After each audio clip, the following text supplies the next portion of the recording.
اس کے بعد اللہ تعالیٰ نے دوسرا مرحلہ دیا تدبر، غور و فکر کرو، گھس جاؤ اندر کہ اللہ کا منشا کیا ہے، اللہ کی چاہت کیا ہے. وہاں تک ابھی آپ مت جائیں، کم سے کم ترجمہ تو پڑھ لیں، سیکھ تو لے تھوڑا بہت. اللہ تعالیٰ کہنا کیا چاہ رہا ہے، یہی مقصد ہے. اور یہی ایک درس، چونکہ بچوں کی چھٹی ہے اس واسطے ایک درس بچوں کو بھی مخاطب کر کے، بچوں کو بھی توجہ دلا کر، اور والدین اور ان کے بڑوں کو بھی، کہ آپ فرصت کے لمحات نکالیں، اوقات نکالیں. اگر آپ وقت نہیں نکالیں گے تو آپ کی اولاد آپ کے ہاتھ سے چلی جائے گی، پھر بڑھاپے کا سہارا کوئی بننے والا نہیں ہے. آج آپ پورے شہر کے اندر جائیں تو جہاں لوگ لاوارث لوگوں کو چھوڑ کر چلے جا رہے ہیں، اگر آپ ان کی زندگی کو نیچے اندر جا کر گال کر دیکھیں گے تو انہوں نے کمایا تو بہت کچھ تھا لیکن اپنے اولاد کو گنوا دیا. آپ نے جو کیا ہے وہی آپ کو ملنے والا ہے. یہ اللہ تبارک و تعالیٰ کا دنیاوی قانون ہے، یہاں کا قانون ہے کہ آپ نے جو کیا وہ ملے گا. اس کے علاوہ کوئی چیز مل جائے اللہ تبارک و تعالیٰ کی عطا ہے. قرآن کریم کی ایک سورت تلاوت کی گئی ہے، سورہ ہمزہ.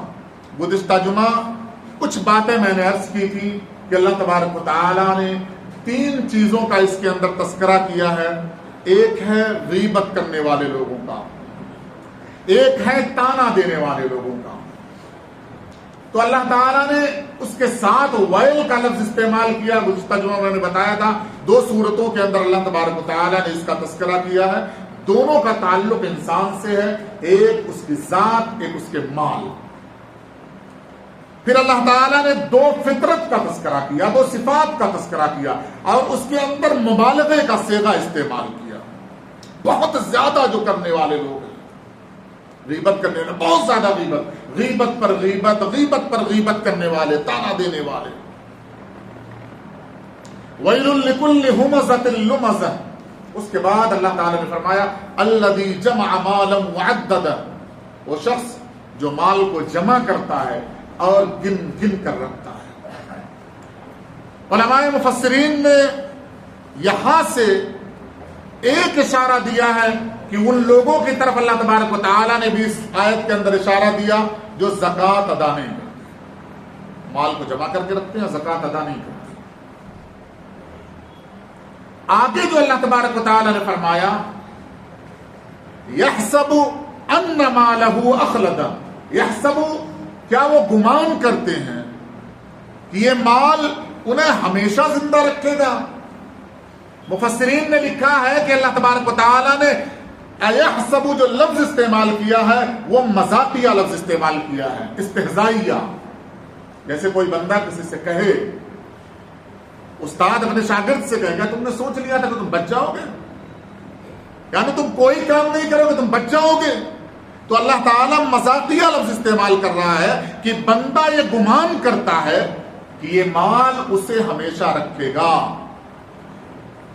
یعنی اللہ تعالیٰ نے بتانا چاہ رہے ہیں کہ اس کی سوچ اتنی گھٹیا سوچ ہے، اتنی گھٹیا سوچ ہے، اتنی گئی گزری سوچ ہے کہ وہ سوچ رہا ہے کہ جو مال میں نے جمع کر کے رکھا ہے، جس کو میں گن کر رکھتا ہوں، یہ مال مجھے زندہ رکھے گا. زندہ رکھنے کی 2 صورتیں علماء مفسرین نے بیان کی ہیں.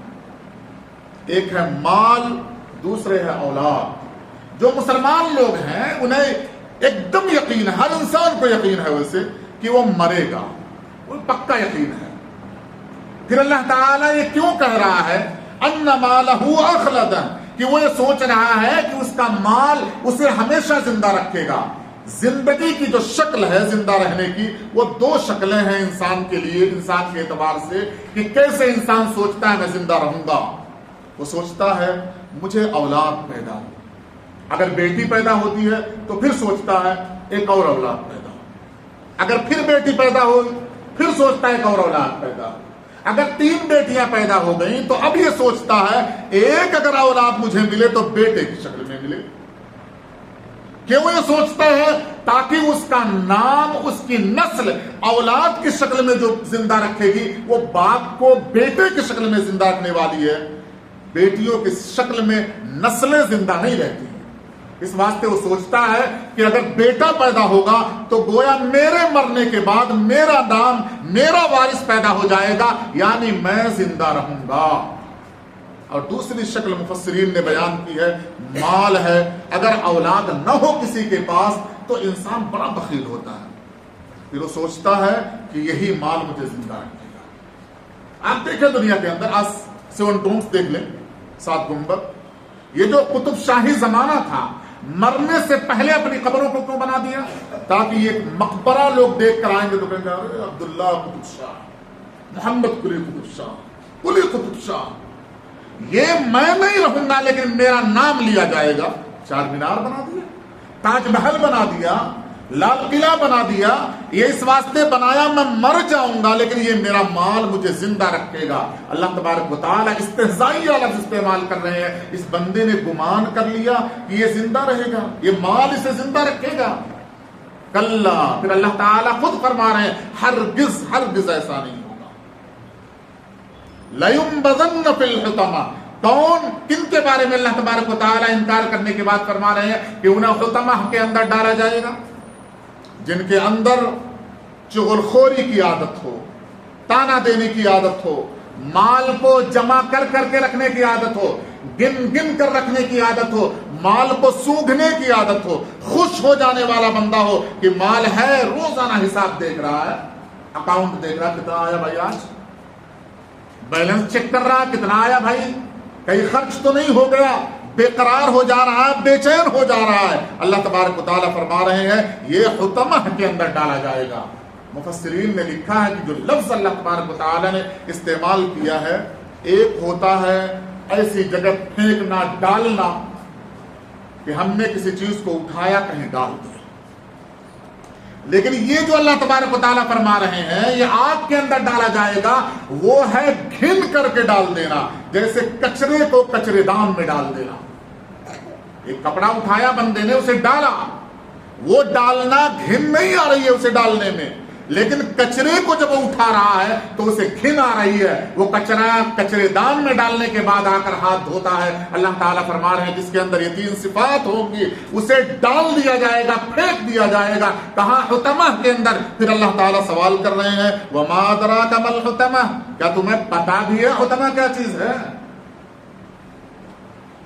بندہ کہتا ہے جب کسی کو ڈراتا ہے میں تمہیں ماروں گا، تمہیں پتا ہے میں کون ہوں، یعنی وہ بتانا چاہتا میرا تعارف ہے، مجھے جانتے ہو، اگر تم مجھے جانتے تو یہ نہ کہتے۔ اللہ تعالیٰ فرما رہے وَمَا أَدْرَاكَ مَا الْحُطَمَةُ، کیا تمہیں پتا بھی ہے کہ وہ ریزہ ریزہ چورا چورا کر دینے والی جگہ وہ آگ کیا چیز ہے؟ پھر اللہ تبارک و تعالیٰ خود فرما رہے ہیں نار اللہ الموقدہ۔ مفسرین نے لکھا ہے کہ اللہ تعالیٰ نے آگ کو اپنی طرف منسوب صرف اسی صورت کے اندر کیا ہے۔ قرآن کریم میں کہیں اللہ تعالیٰ نے آگ کو اپنی طرف منسوب نہیں کیا، اپنی طرف اس کی نسبت اللہ تبارک و تعالیٰ نے نہیں کی۔ صرف ایک آیت یہی ہے جہاں اللہ تعالیٰ نے فرمایا نار اللہ الموقدہ، کہ وہ اللہ کی آگ ہے۔ جب یہ کہہ دیا اللہ تعالیٰ نے اللہ کی آگ ہے تو اللہ تعالیٰ کو یہ بتلانے کی کیا ضرورت تھی؟ موقدہ، اسے اللہ تعالیٰ نے سلگائی ہے، اسے اللہ تعالیٰ نے جلایا۔ آگ خود خطرناک چیز ہے۔ جہنم کا جو تعارف اس صورت کے اندر اللہ تبارک و تعالیٰ نے فرمایا، کسی اور صورت کے اندر اتنا تفصیلی تعارف اللہ تبارک و تعالیٰ نے نہیں فرمایا۔ پھر اللہ تعالیٰ نے فرمایا التی تطلع علی الافئدہ، وہ آگ جسے اللہ نے جلایا ہے، پتہ ہے وہ دل تک پہنچ جائے گی، اس کی رسائی دل تک ہو جائے گی۔ کیونکہ دنیا کے اندر اگر کوئی آدمی جل جائے تو آگ کی لپٹ، آگ کی تپش، وہ سوزش اس کے دل تک پہنچنے سے پہلے پہلے وہ بندہ ختم ہو جاتا ہے، اس کی روح قبض کر لی جاتی ہے، یعنی دل اس کی تپش کو، اس کی تیزی کو محسوس نہیں کر پاتی۔ اللہ تعالیٰ فرماتے ہیں کہ جو اللہ نے آگ جلائی ہے اس کی پہنچ، اس کی تپش اتنا تیز ہوگی کہ وہ آگ دل تک پہنچ جائے گی، یعنی موت نہیں آنے والی ہے۔ جلد جلے، گوشت جلے، وہ آگ کا وہ گوشت کا ٹکڑا جو بڑا نرم اور نازک ہے، جو بڑا اہم ہے، اللہ تبارک و تعالیٰ نے جو دل بنایا ہے انسان کے جسم کے اندر، اللہ تعالیٰ فرما رہے ہیں اس نازک ٹکڑے تک اس آگ کی رسائی ہوگی. انہا علیہم مؤصدہ، اللہ تعالیٰ فرما رہے ہیں اس آگ کے اندر وہ بند کر دیا جائے گا. خطرناک چیز اللہ تعالیٰ فرما رہے ہیں، بند کر دیا جائے کسی کو آگ کے اندر. اگر گھر کے اندر آگ لگ جائے اور دروازے بند ہوں، آدمی بھاگتا ہوا نظر آئے، اس کا ڈر، اس کا خوف، اس کی خوف تھوڑی سی کم ہو جاتی ہے. اللہ تعالیٰ آگے فرما رہے ہیں فی عمد ممدد، آگ کے ستون میں وہ قید کر دیا جائے گا. اگر کسی کو گھر میں آگ لگا دی جائے، ایک کھمبے سے اسے باندھ دیا جائے، بھاگنے کی وجہ سے جو ڈر، جو خوف کم ہو رہا تھا، باندھنے کی وجہ سے خوف بڑھ جائے گا، اس کی تیزی بڑھ جائے گی، اس کا عذاب بڑھ جائے گا. اللہ تبارک و تعالیٰ فرما رہے ہیں کہ تم دنیا کا تصور نہ کرنا کہ اگر گھر کے اندر آگ لگ گئی، گھر کے دروازے بند ہیں، فی عمد ممدد، تمہیں باندھ کر رکھا جائے گا آگ کے ستونوں سے، تم قید کر دیے جاؤ گے جہنم میں، نکلنے کی کوئی شکل، کوئی صورت نہیں ہوگی. آگ اتنی تپش، اتنی تیز ہوگی کہ تمہارے دل کو جلا دے گی. یہ اللہ تبارک و تعالیٰ نے اس صورت کے اندر جہنم کا تعارف کرایا، ایک درس دیا ہے کہ جو درس اگر انسان اپنی زندگی کے اندر لا لے کامیاب ہو جائے. درس دیا کہ 3 صفات کے وہ مالک جو مشرکین مکہ تھے، 3 صفات کے، تانا دیا کرتے تھے، غیبت کیا کرتے تھے، مال کو جمع کر کے رکھتے تھے، گن کر رکھتے تھے، اللہ کے راستے میں خرچ نہیں کرتے تھے. ان کے بارے میں اللہ تبارک و تعالیٰ نے پوری تفصیلات بتائی. نصیحت کیا دیا کہ اگر تم مسلمان ہو، واقعی مسلمان ہو، تو یہ 3 صفات تمہارے اندر نہیں ہونی چاہیے کہ تم کسی کی غیبت کرو، مسلمان ہو. جب غیبت کرو تو سورہ ہمزہ پڑھو اور یہ دیکھو کہ اللہ تعالیٰ نے جہنم کا تذکرہ قرآن کریم میں بے شمار جگہ کیا ہے، لیکن کہیں اس کی تیزی کو بتانے کے لیے اللہ تعالیٰ نے نار اللہ کا لفظ استعمال نہیں کیا. لیکن فرمایا جو غیبت کرنے والا ہے اسے بتا دیا جائے کہ وہ اس حطمہ میں ڈالا جائے گا جس کی آگ کو اللہ نے جلایا ہے، جو دل تک پہنچ جائے گی. جو تانا دینے والا ہے اسے اس آگ کے ستون میں باندھ دیا جائے گا، اس آگ کے ڈبے میں قید کر دیا جائے گا جس سے نکلنے کی کوئی شکل، کوئی صورت نہیں ہوگی. اللہ تعالیٰ نے فرمایا وہ مالدار جس نے مال کو جمع کیا، مال کمایا، جمع کر کے رکھ لیا اور گن کر رکھ رہا ہے، مخلوق پر خرچ نہیں کر رہا ہے، اللہ کے راستے میں خرچ نہیں کر رہا ہے، اسے پتا ہونا چاہیے کہ اللہ کی جلائی ہوئی آگ کے اندر ڈالا جائے گا جس آگ سے نکلنے کی کوئی شکل، کوئی صورت نہیں. اللہ تبارک و تعالیٰ نے ایک نصیحت دیا ہے کہ مشرکین مکہ کی طرح نہیں ہو جاتا، جن کی صفات 3 تھی، اگر یہ مسلمانوں کے اندر آ گئی تو مسلمان تباہ و برباد ہو جائیں گے. سروے کر لیں تو یہ 3 صفت 100% مسلمانوں کے اندر پائی جائیں گی، 100%. اور پھر ہمارا یہ گمان ہے کہ اللہ کے نبی صلی اللہ علیہ وسلم ہماری شفاعت کریں گے، بچ جائیں گے. کیا اللہ کا اپنا کوئی قانون نہیں ہے؟ کہ اللہ کے اپنے اختیارات نہیں ہیں؟ اپنے قانون کے تحت اللہ تعالیٰ سزا نہیں دے گا. ہم اپنے آپ کو تبدیل نہ کرنا چاہیں، اپنے آپ کو نہ بچانا چاہیں، اور اللہ کے نبی صلی اللہ علیہ وسلم ہماری شفاعت کر دیں گے. حدیث کے اندر آتا ہے ایک جماعت حوض کوثر پر آ رہی ہوگی، فرشتے روک رہے ہوں گے، اللہ کے نبی صلی اللہ علیہ وسلم دور سے فرشتوں سے کہیں گے آنے تو میری امت ہے. آپ صلی اللہ علیہ وسلم کو فرشتے کہیں گے آپ کو پتہ نہیں کہ آپ کے اس دنیا سے پردہ فرما جانے کے بعد ان لوگوں نے کیا کیا کیا تھا؟ دین کے اندر کچھ ڈال دیا تھا، کچھ نکال دیا تھا. آپ صلی اللہ علیہ وسلم نے فرمایا دور کر دو، دور کر دو ایسے لوگوں کو جنہوں نے دین کے اندر کچھ داخل کر دیا یا دین سے کچھ نکال دیا اور دین کو دین سمجھا. ایسے لوگوں کی حوض کوثر کی ضرورت نہیں ہے. ایک اہم اعلان اور بات کو ختم کروں گا کہ یہ سال کا آخری چل رہا، آخری ایام چل رہے ہیں. ایک تاریخ آنے والی ہے مسلمان ہے، جسے کچھ حدود اور کچھ چیزیں بتا دی گئی ہیں کہ یہ کرنا ہے یہ نہیں کرنا، کہاں تک خوشی منائی جا سکتی ہے یہ تصور دیا گیا ہے اسے۔ اگر اس حد سے نکل کر کسی بندے نے اپنی خوشی کا اظہار کیا تو وہ اللہ تبارک و تعالیٰ کے غضب سے بچ نہیں سکتا۔ تو اپنی اولاد کو بتائیں، ان کا ہاتھ پکڑ کر روکیں کہ بھائی تمہاری زندگی کا 1 سال چلا گیا ہے، تم 1 سال کے ضائع ہو جانے کے بعد خوشی مناؤ گے؟ اسے بتائیں کہ اگر تم بورڈ کے ایگزام میں فیل ہو جاؤ تو کیا تم مٹھائیاں تقسیم کرو گے، کیک کاٹو گے، رات بھر جگو گے، کسی کو پھول دو گے، کسی سے پھول لو گے؟ اپنے امتحان کے زمانے میں ایک پیپر میں تم فیل ہو چکے ہو، کامیاب ہو نہیں ہو، رزلٹ تمہارا آؤٹ نہیں ہوا ہے، لیکن تم یہ گمان کر کے رکھو کہ شاید اللہ کا کرم ہو جائے تم پاس ہو جاؤ، ورنہ پاس ہونے کی کوئی سبیل نہیں ہے۔ تم بتاؤ 2024 کے گزرنے کے بعد تم پٹاخہ چھوڑو گے؟ اس پیپر میں تم کامیاب ہو نہیں ہو، پتہ نہیں ہے، ممکن ہے تم ناکام ہو گئے ہو، کیا تم پٹاخہ چھوڑو گے؟ اپنی اولاد کو بتاؤ، انہیں جاگنے سے روکو، انہیں بتاؤ کہ آپ صلی اللہ علیہ وسلم نے بتایا ہے کہ کوئی بندہ عشاء کی نماز کے پڑھنے کے بعد لہو لعب کے لیے جگے گا تو کل قیامت کے دن اللہ تبارک و تعالیٰ اس سے سوال کریں گے۔ وہ جگ نہیں سکتا کیونکہ اللہ تبارک و تعالیٰ نے رات آرام کے لیے بنائی ہے۔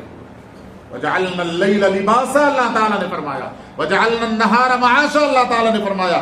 آپ اپنی اولادوں کو روک کر رکھیں کیونکہ کل قیامت کے دن حساب و کتاب ولدیت کے ساتھ ہوگا۔